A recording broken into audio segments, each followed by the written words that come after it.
I know you do a lot with advocacy, or do you still? Or? Oh yeah, absolutely. So, can you tell me a little bit about like what it is that you're trying to argue for, or like how you're going about it? I had about 8 or 9 issues under my public policy organization, Farmer. The proposals I had, in particular, one I was really pushing was a loan forgiveness program for small family farmers, and that's actually been offered by Senator Gillibrand has introduced it on the Senate side, and Congressman Maloney, Brindisi, and Delgado have introduced it on the House side, and it would forgive the debt of small family farmers. That would be a huge help. Huge, and it would help out, I think, about 70,000 farmers across the country. A huge, huge help. So, and just recently, Senator Gillibrand, who's amazing. I mean, when I first started doing the policy stuff, which goes back to the mid-90s, at that time we had no members in the New York delegation that served on either House or Senate agriculture committees. We had, there's gonna be a second wave. The first wave's not over yet, and No, it's not. And it's good to see like people like Gillibrand who are being proactive, not being reactive per se, but being proactive to try and prevent or mitigate what's going to happen on the second wave. So some other ones regarding some technical things regarding USDA operating loans to extend the number of years in which farmers will be eligible for them. Also regarding transparency as far as how things are sold, how the bales, how it goes from the farm till it gets to the supermarket shelf. So some disparity as far as what the farmer gets for his produce, and then what is being sold for. And I had a really Like how big of a difference?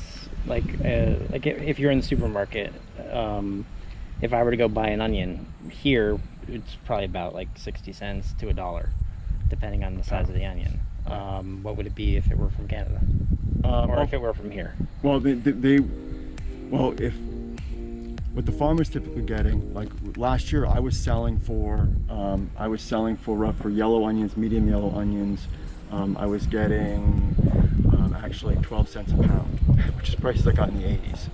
Yes, and if you were to buy onions in the grocery store at the same time, it was costing you 60 cents a pound, 80 cents a pound, $1 a pound, or something more. Can you even earn money on that? No, that's why you're not. I have a piece that ran in the Albany Times Union, and people go and search on Google and type in Pawelski Albany Times Union, and then the title "Unsustainable Disparities." It'll come up. You can read it, and basically it was an op-ed that makes the point. When I currently in agriculture, and they talk about me specifically, but just in general, I list a whole bunch of people that are making money as I farm. The labor I employ, Providers. seed providers, the chemical providers, the hardware store. I go through the guy who repairs my equipment. Petroleum. Yep, I go through fuel, exactly, and the governmental entities that I pay taxes to. Everybody's making off my operation, with one exception. Me. I'm not making any money. This is addressed. What happens is you have two options. I go out of business, and either the land stays fallow, or I'm gobbled up by a larger operator, and larger operators continue to gobble up more and more until Just like in healthcare. or even within produce now. The line my wife actually wrote, which is, "You think it can't happen? What kind of chicken do you want, Tyson or Purdue?" I mean, you basically, You're absolutely right. for the most part. So. But the practices that they're using, it just doesn't make any sense. Well, this is why decades ago this country put into effect vigorous antitrust measures, and that's part of what's going on here. Is a lot of this is in violation of those antitrust laws and provisions, and there's basically been a lack of enforcement, and that has to change. I mean, you can't allow these types of practices to happen where everything's being consolidated and concentrated into hands. And what's happening, it's like a monopoly. Iceberg and romaine, red leaf.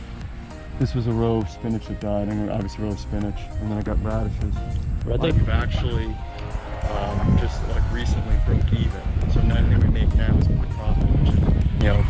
The fact that the next one was at least to make a little bit of something. So we're gonna make something. So. That's awesome, man. I recently sweet corn is actually. I've had really good sweet corn this year. I don't spray, so I got bugs. So you just cut that part off, and the rest of it is.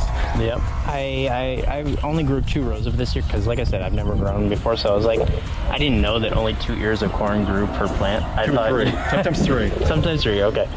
And the ones that I have, like, they didn't grow very big either. I don't know if they were a dwarf variety or what, but I'll definitely give you some takeaway. I'm trying to grow a little bit more right now. We'll see if it produces before the cold hits. I don't really know. That's my last planting, obviously. So I'm hoping that'll be ready by October.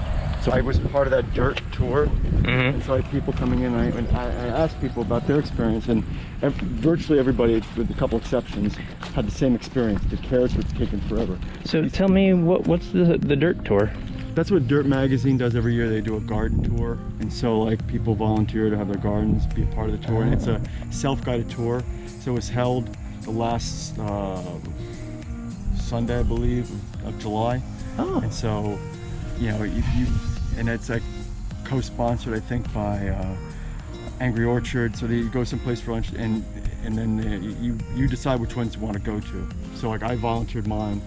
I was probably of all of them the most like conventional kind of like garden like this. Yeah. Everyone's kind of like smaller, but. Well, that's what I thought was like really impressive, is just like how many different things that you're growing. I mean, that's even with the little plot that I have. I'm like, wonder how many different things I can fit in here. It's amazing. I mean, yeah. And then if I needed to, I could have, like, that is string beans, which we have gotten 3 or 4 pickings out of it, which is amazing. That's awesome. What are you going to produce again? Produce some more flowers. Beautiful. It's unbelievable. My wife easily, and I think my wife has picked, and my son and my son loves the picking. At least, gotta be close to 200 pounds of string beans. This was in that conservation program for 15 years until this past fall. So it's that grass program that never should have existed here to begin with. But I'm not familiar with it. It's a conservation reserve enhancement program, and it's a conservation program that's designed for crummy lands near waterways. And the expression for it is "farm the best, crep the rest." And it's what happened was the guy who was the head of the USDA agency regarding it locally, what kind of rogue, and he put 1,000 acres of muck soil nowhere near a significant waterway. I mean, the world killed nearby, but I mean, it was not what they intended it.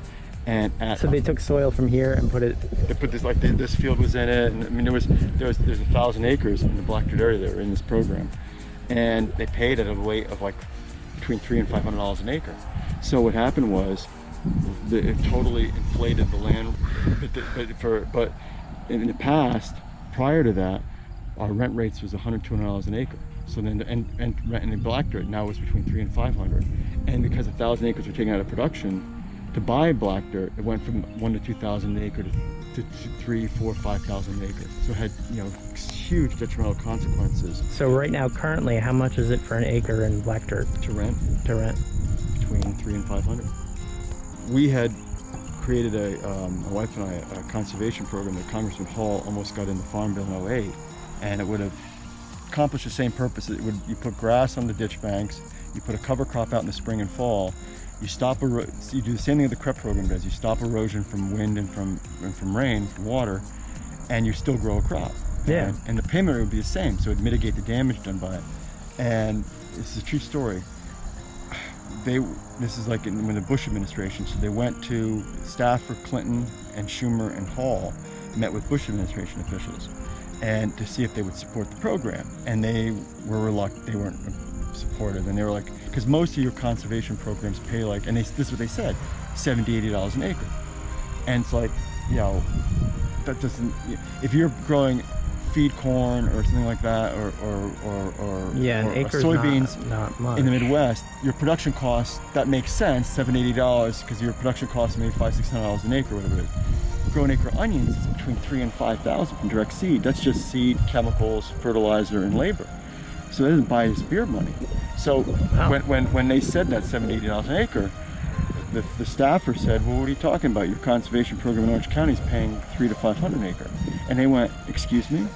And they picked up the phone and called the head of the Farm Service Agency in New York State, it's called the SCD, the State Executive Director, and said, is this true? Are we paying this much for this program in New York, Orange County? Yeah. And he says, yeah. He had no clue in DC. So they they blew a gasket, and they did. Then essentially they changed the program what it was supposed to be, and they essentially ended it. Wow. So this was in that program. So you try and care, but it's supposed to be just grass, certain kind of grasses, and then but weeds invariably came in. You try and spray them once a year. You spray them for the weeds. Mainly, the worst one is Canadian thistle. And so I got a load of Canadian thistle in here, and so I'm hoping in the fall time, before the frost set comes in, to have a local company come in and spray the field for I've seen a lot of these this year too. What are those? that is another kind of thistle. I'm not sure exactly, but it's a related thistle. But there's a lot of milkweed in this too. But there's a load of milkweed. That is a problem. If you go like in the back end, you'll see it. It's just like it's loaded in the back end. Yeah. Yeah, like having like a row of it is good, but if it's taking over, yeah, that kind of changes it. But I'll show you. So the carrots. So this was that was planted earlier. So I'll show you like one. Now, how do you keep the soil this black at all times? That's just the nature of it. You see, it's taking forever. This was planted. Look at this. Months ago. That's what some of my radishes look like, and I put them in probably 2 months ago. I don't get it. And then over here, my son likes them, so I bring them home. But I don't understand what the heck's going on. I mean, it's a little better, but this should be much bigger than some more. Yeah. But they're just. That's a little bit better. Oops, sorry. That's a little bit better. So they're just taking. I don't know, but I'm not the only person. A lot of people on the tours do the same thing. It's interesting. So we can go wherever you want, by the way. Yeah, just show me around. I'm curious. So this used to be, you said, or no, this used to be basically just a giant lake bed, right? Yes. And it was a glacier bed, and then it was, and then later on, thousands of years later or whatever, it was cedar swamp. So like to give you an idea, if you look where those trailer bodies are. Yep. And then see the all the way below the mountain? Yeah, right there. And you see the tree line going this way. And then if you look, this line, it stops, and then you look back and you see another similar kind of tree line that's going, going in the back there. Yeah. That's what that tree line is. That's what this all was at one time. And so like a lot of it was, this was farmed, some of it was farmed going back to the Revolutionary War, but a lot of it was cleared the turn of the previous century, and then much of it was cleared in like the 1950s and 60s. When it was cleared in the early 1900s, it was done by hand, obviously, and the ditches were all dug by hand. When Polish settlers came over, this was very similar to where they were coming from in Poland. The conditions of soil was very similar, so it was kind of like coming home. So they broke it and dug the ditches by hand. There's a great National Geographic issue that profiled this area. It's the November 41 issue, and it's a whole pictorial and long story. Well, I know they found like mammoths and stuff here, didn't they? They found mastodon, I think, and then we found actually the second one, a moose elk, which is a now extinct species, and then the third one was found like about a few years after we found one as well. But and it was well preserved too. It was deep in